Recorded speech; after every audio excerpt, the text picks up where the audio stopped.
नरेंद्र मोदी से शरद पवार की मुलाकात पर बीजेपी नेता गोपीनाथ मुंडे ने किया है बड़ा खुलासा।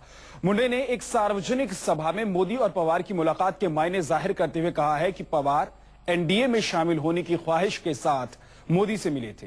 हालांकि आगे मुंडे कहते हैं कि उन्हीं के विरोध के चलते पार्टी ने यह फैसला टाल दिया।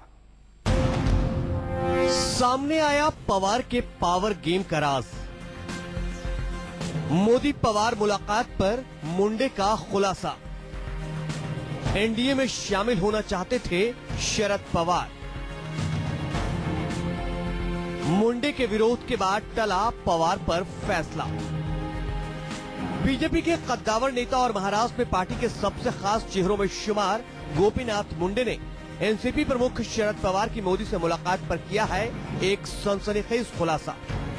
मुंडे का दावा है कि मोदी से मुलाकात के दौरान एनसीपी प्रमुख शरद पवार ने एनडीए में शामिल होने की इच्छा जाहिर की थी।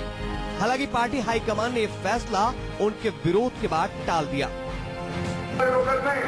शरद पवार म्हणताय राष्ट्रवादी काँग्रेस भाजपबरोबर यायचं एनडीए बरोबर, पण ह्या भारतात गोपीनाथ मुंडेने विरोध केलाय की आम्हाला पवारांशी सोबत नको नको। बीड की एक सार्वजनिक सभा में मुंडे ने पवार के पावर गेम के राज का खुलासा किया है। मुंडे ने मोदी से पवार की मुलाकात को लेकर सवाल भी खड़े किए हैं।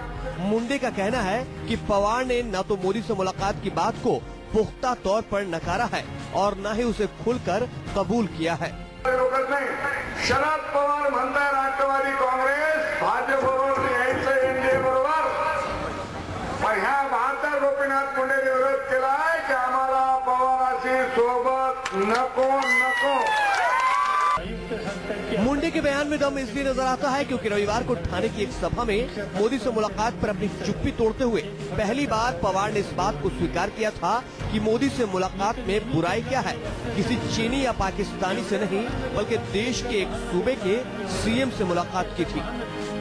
अहमदाबादला गेलो तर मोदींची भेटतो, पण आता झालं देशातल्या सगळ्या वर्तमानपत्रामध्ये एकच विषय असतो की शरद पवार मोदीला भेटले का आणि आणखी पवार भेटले। मला काही समजत नाही। मी काही कोणी पाकिस्तानच्या माणसाला भेटलो, कोणी चीनच्या माणसाला भेटलो।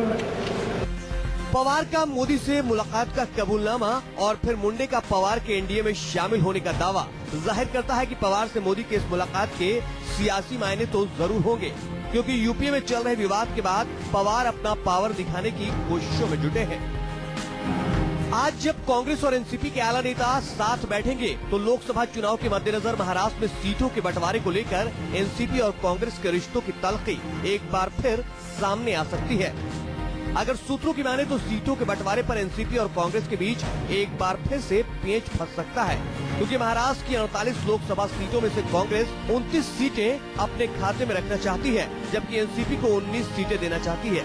लेकिन एनसीपी 2009 के फार्मूले के तहत सीटों का बंटवारा चाहती है, जिसके मुताबिक कांग्रेस के खाते में 26 जबकि एनसीपी के खाते में 22 सीटें आएंगी।